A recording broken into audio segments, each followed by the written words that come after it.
Welcome to the Yes and podcast, a space where we embrace life with courage, purpose, and possibility. Hi, I'm Claire Darr.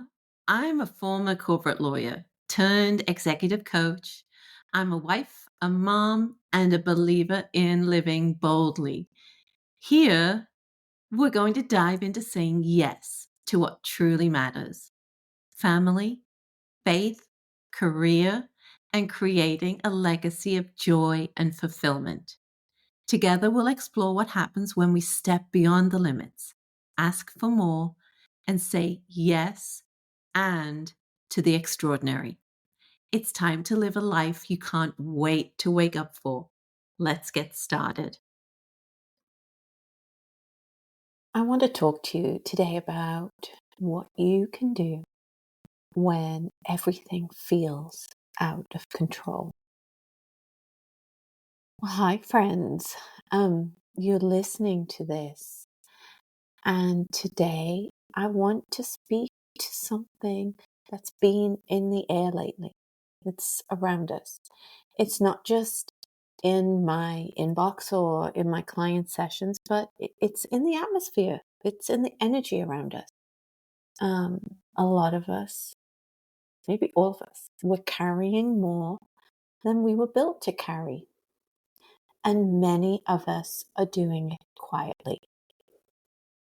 So, if you've been feeling more anxious than usual, if your sleep has been disrupted, if your mind keeps spinning, even when your body's still, this one is for you. So take a breath with me. Let's slow down just for a few minutes and let's talk about what's really going on beneath the surface.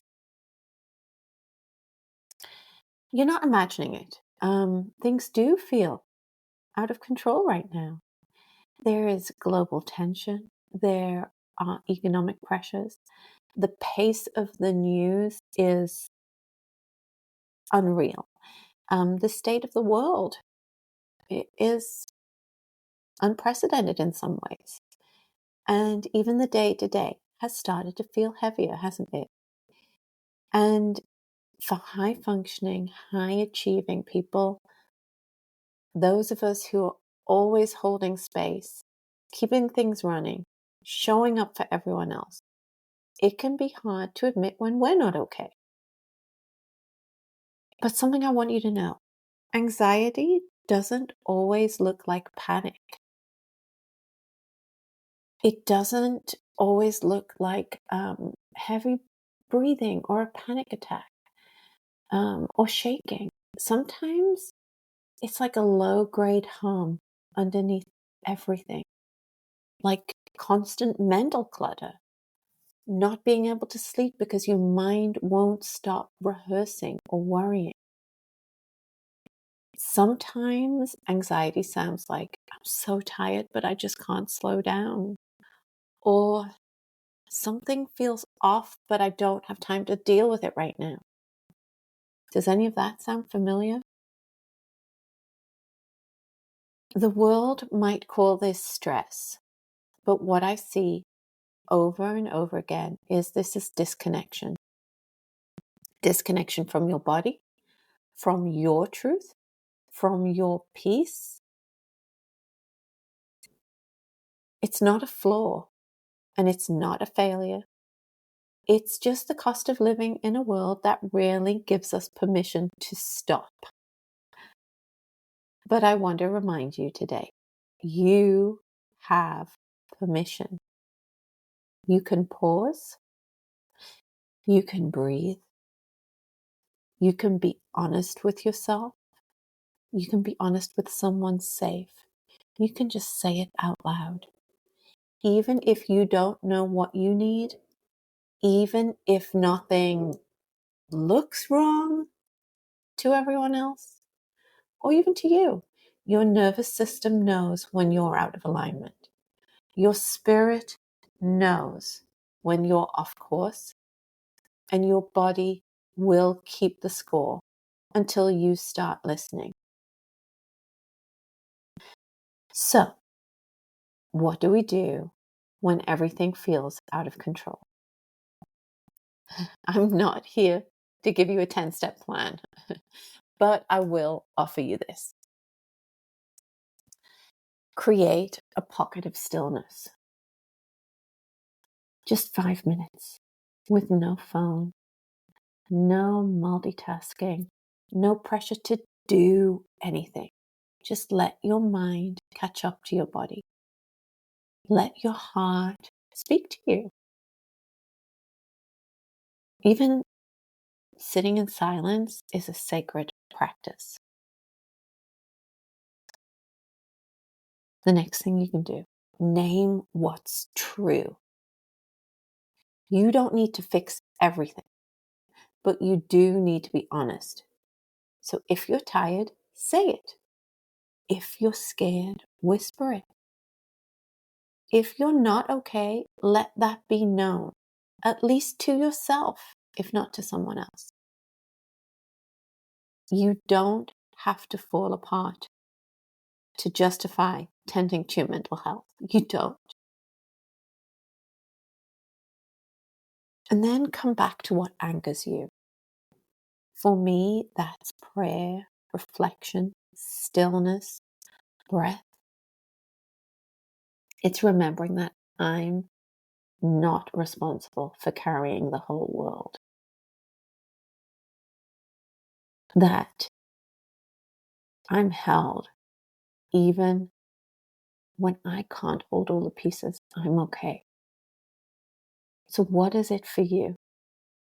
What brings you back home to your body, to your spirit, and to your peace? This month is Mental Health Awareness Month. But it's more than a hashtag. I hope it's a sacred and important reminder. You were never meant to do it all alone. You were never meant to run on empty. And you don't have to wait until it's urgent to start listening to your life. So, if your anxiety is rising, if you're not sleeping, if you feel like the pace of everything is crushing parts of you, know this. You are not broken. You're just being invited. You're being invited back to presence, back to alignment, back to peace that doesn't depend on performance and doing it all. And I invite you to take one brave step today. It's up to you what that is. It could be journaling, canceling a meeting, or reaching out for a conversation you've been putting off. You are allowed to need support, and you are worthy of it now. Thank you for spending this time with me. If something today resonated, I'd love to hear from you. Just leave a comment, send me a message. You don't have to have the words all figured out. Just start where you are. And I'll leave you with this. Be gentle with yourself. Breathe. And remember, you don't need to hold it all. Let some of it go. Thank you for joining me on the Yes and podcast. If this episode inspired you to say yes to more in your life, I'd love to hear from you. Subscribe, leave a review, and share with someone who needs to hear this message. Remember, life is meant to be lived fully, one courageous yes at a time. Until next time, I'm Claire Darr, cheering you on as you create a life of peace, purpose, and boundless possibilities. Keep dreaming big, and don't forget to say yes and